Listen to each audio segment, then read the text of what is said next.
The Invention of Television by Michaela Stanley, number 17.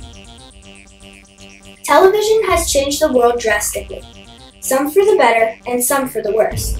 Some people have their business become successful through commercials. It also provides entertainment and helps you to bond with your fellow mortals.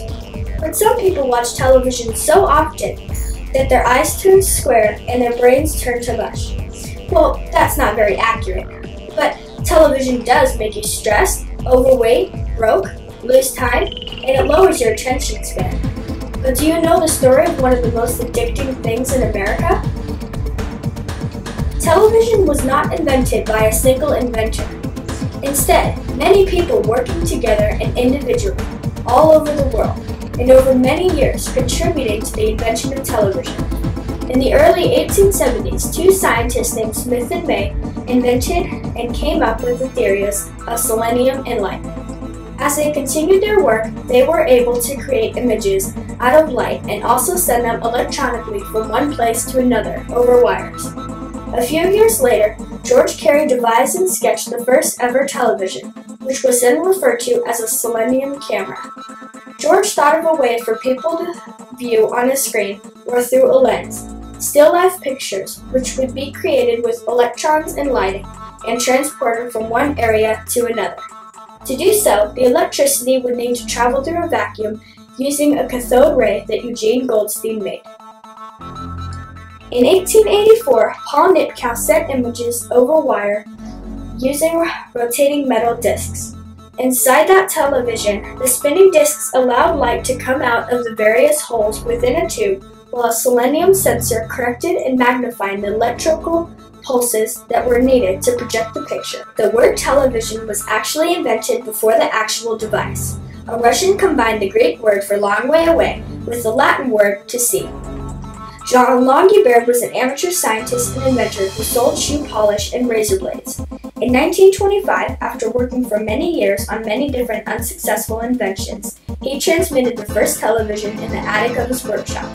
He used a boy from a downstairs office as his subject. Even though Longue's system was mechanical and gave low picture quality, he still transmitted the first television picture. Baird was able to create as many as 30 images at once, and in the end, the picture of human images and faces could be made out. It was a huge success.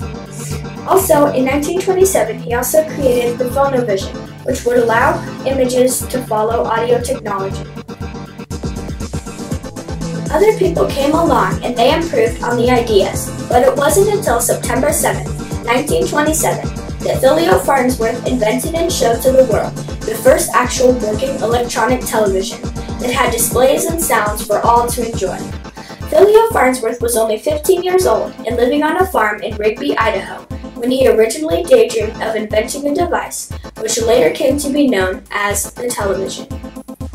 Television is the way of sending and receiving moving images and sound over wires, or through the air through electrical impulses. It was many little things put together that helped the invention of television. Those little things included photoconductivity, selenium, the scanning disc, and a demonstration of a televised moving image. The first television was sold in 1928 for $100. The screen was about 12 inches, and it wasn't until 1940 that color vision was introduced. The first color television was sold by Westinghouse for $1,295. Inside the television, there were 3 electron beams that moved at the same time across the back of the screen. They are red, green, and blue. The television screen is coated with a red, green, and blue substance. The first shows to be aired were said to be on one of the first television networks, WRGB. And the first show ever to be broadcast on a television was in 1936, which was the Berlin Olympic Games. Today, 99% of the homes in the U.S. have a television. 69% have 2 or more, and 33% have 3 or more. With television, people are now able to communicate better, address issues faster, and become aware of the things happening around the world. Think about your life without television. Would it be scary? Would it not change? Just think about what a huge impact television has made on our world. Isn't the invention of television a huge deal?